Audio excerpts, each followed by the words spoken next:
മാമോ, മണി മാമോ, മാമോ. Board കണ്ടാ തോന്നുന്നു എന്തോ വലിയ ഉദ്യോഗസ്ഥന്ന് വിരമിച്ചാണ്. പക്ഷെ പോലീസിന്റെ ഇടികൊണ്ട് പരിപ്പളവിയനാണ് ഈ ബിൽഡപ്പും ബോർഡും എല്ലാം. മാമോ, മണി മാമോ. പിള്ളേ തങ്ക, നീ വന്ന എന്തിന് മാമ ഈ ബോർഡൊക്കെ? റിട്ടയർഡായ പോലീസ് ഓഫീസർമാർക്ക് ബോർഡ് വയ്ക്കാം, ഡോക്ടർമാർക്ക് ബോർഡ് വയ്ക്കാം, ജഡ്ജിമാർക്ക് ബോർഡ് വയ്ക്കാം. പിന്നെ റിട്ടയറായ കള്ളനെ എനിക്ക് വെച്ചൂടാ ബോർഡ്. എന്തെങ്കിലും ആവട്ടെ മാമ, വാ അകത്തോട്ടിരിക്കുക. ഇവിടെ വല്ല ഊരിനെ ഉണ്ടെങ്കിലാ. ഇവിടെ ആരും നിന്റെ ഒന്നും ഊരിക്കൊണ്ട് ഇവിടെ ഇരിയണ ചേർക്കാം. അല്ല മാമൻ, ഇത് എന്തരല്ലേ കേടാണ് ഈ ആത്മഹത്യയൊക്കെ. വലിയ വലിയ ആൾക്കാരിടുന്ന സംഭവമില്ലേ? എടാ തങ്ക, എൻ്റെ തൊഴിലേ ഞാനും വലിയ ആളെയാണ്. അതേപോലെ ക്രിക്കറ്റ് കളിക്കാരൻ സച്ചിൻ തെണ്ടുൽക്കറെ അദ്ദേഹത്തിന് ആത്മഹത്യ എഴുതിയില്ലേ? അതേപോലെ എത്ര എത്ര വലിയ ആൾക്കാർ. എനിക്കെന്തുകൊണ്ട് എൻ്റെ ജീവിതം എഴുതിക്കൂടാ? മക്കളെ, ദൈവത്തെ വിചാരിച്ച് ഹരിശ്രീ ഗണപതായ എന്ന് പറഞ്ഞ് എഴുതിക്കോ. കണ്ടവൻ്റെ മുതലേട്ട കഥയല്ലേ എഴുതാൻ പോണെ. അതിന് ദൈവത്തിനെ വിളിച്ച പണി പല്ലക്ക് കിട്ടും. ഡേ, നിനക്ക് പറ്റൂലേ പറ്റൂല പറഞ്ഞാൽ നിനക്കും ഈ ബുക്ക് ഇറങ്ങുമ്പോൾ അതിൻ്റെ ഒരു പങ്ക് കിട്ടുകയല്ലേ? മാമ ഒരു വിളിച്ചു വരുത്തിയിട്ട് ഒരുമാതിരി തൊഴിലിന് വർത്താനം പറഞ്ഞ് ഞാൻ കളഞ്ഞിട്ട് പോകും കേട്ടാ. എടാ പിണങ്ങാടാ മക്കളെ, നീ എൻ്റെ തങ്ക കുടമല്ലേ. എടാ, മാമൻ്റെ പുസ്തകത്തിൻ്റെ പേര് തസ്കര സൂത്രം. അധ്യായം 1. കർക്കിടക മാസത്തിലെ ഒരു കറുത്ത രാത്രി. ഇങ്ങേരിത് എന്തോന്ന് പറയണ? രാത്രി പിന്നെ കറുത്തല്ലാതെ വെളുത്തിരിക്കും. എടാ പറയണത് എഴുതടാ. എന്തെങ്കിലും പറ.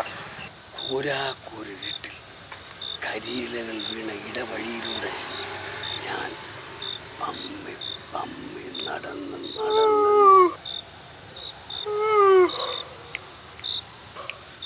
തൊലച്ച് കളഞ്ഞോടാ. പിന്നെ കോട്ട് വന്ന കോട്ട് വേടണ്ടേ പാതിരാത്രി വിളിച്ചിരുത്തിയിട്ട്?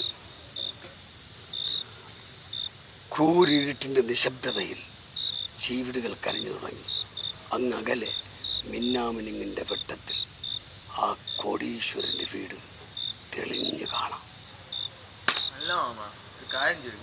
മാമൻ പാതിരാത്രി ആ കോടീശ്വരൻ്റെ വീട്ടിൽ മോട്ടിങ്ങൊക്കെ അതങ്ങ് എഴുതിയാ പോരെ? വെറുതെ മിന്നാമിനിങ് ബിൽഡപ്പ് എന്തിന്? എടാ, ഒരു പുസ്തകം എഴുതുമ്പോഴേ അല്പ സാഹിത്യമൊക്കെ വേണ്ടേ? ഇത് വാങ്ങിയാലും എഴുതണ നിങ്ങളല്ലേ? അതും കണ്ടവനെ പറ്റിച്ചതാണ്. പറയും. അടുത്ത വരി. ഇല്ല മാമ, ഒരു കാര്യം കൂടെ ചോദിച്ചോട്ട്. നിങ്ങൾക്ക് ഇത് രാവിലെ വല്ലതും എഴുതിയാ പോലെ ചുമ്മാ പാതിരാത്രി മനുഷ്യനെ മേലേക്ക് എത്താനായിട്ട്?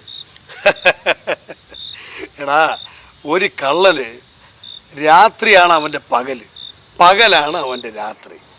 എനിക്ക് രാത്രിയെ എല്ലാം ഓർമ്മ വരും. ഡേയ്, ഞാൻ പറഞ്ഞല്ലോ, നീ കേട്ടടാ? ഓ കേട്ട് കൂരിട്ട് കരിയല്ല. അതുവഴി വന്നപ്പോൾ എനിക്കൊരു സംശയം. എന്നെ ആരോ പിന്തുടരുന്നത് പോലെ. ഞാൻ തിരിഞ്ഞു നോക്കി. പൊട്ടാൻ ഇടത്തോട്ട് ഓടിക്കൂടെ? ഓടി, ഇടത്തോട്ടോടി. അത് നിനക്കേനെ മനസ്സിലായടേ? നീ എന്താണ് ചെയ്തുകൊണ്ടിരിക്കണേ? മാമ, അത് എൻ്റെ ഒരു കൂട്ടുകാരൻ ഒരു വീഡിയോ വെച്ചിരുന്നേ. അതിനകത്ത് ഇതേപോലെ ഇടത്തോട്ട് ഓടുന്ന ഒരു സാധനം ഉണ്ട്. അതാണ് ഞാൻ ഇടത്തോട്ട് ഓടാൻ പറഞ്ഞത്. മാമൻ പറ, ഞാൻ എഴുതാം. ആ ഓട്ടത്തിൻ്റെ ഇടയിലാണ് ഞാൻ ദാശാണിയെ കണ്ടത്. ദാശാണിയെ കുറിച്ച് പറയണ, അവള് കേൾക്കണ്ട. ദാശായണി അങ്ങനെ പറ. ദാശാണി എന്ത് സുന്ദരിയെന്നറിയാമോ? പനങ്കുല പോലത്തെ തലമുടി, നല്ല കരുനീല കണ്ണുകൾ, നിരയൊത്ത പല്ലുകൾ. എന്ത് ചന്തവരെന്നറിയാം ദാശാണിയെ കാണാൻ. മാമ, ചീർന്ന പാമ്പിനെ സ്നേഹിച്ചാലും ചിരിക്കണ പെണ്ണിനെ സ്നേഹിക്കില്ലെന്നാണ് പണ്ടുള്ളവർ പറയണം. പണി പല്ലക്ക് കിട്ടുവേ? കിട്ടിയടാ, പണി കിട്ടി. അപ്പൊ എന്നെ പോലീസും പൊക്കിയില്ലെങ്കിലേ അതിശയുള്ളൂ. ആ മുടിഞ്ഞോളെ കണ്ടോട്ട് നിങ്ങളെ ശനിദേശം തുടങ്ങിയെന്ന് എനിക്ക് തോന്നി. പതുക്കെ പറയടാ, പെമ്പറോത്ത് കേൾക്കുന്നു. ഈ കഥകളൊന്നും മാമി അറിഞ്ഞിട്ടില്ലല്ലേ? എന്തായാലും ആ മുടിഞ്ഞോളെ പറ്റി മാമി ഒന്ന് അറിയണം. മാമിയേ, സാമദ്രോഗി ഒന്നും മിണ്ടാതിരിയടാ. നിങ്ങളെ പോലീസിന് ഒറ്റിക്കൊടുത്തവളെ കുറിച്ച് മാമി അറിയണം.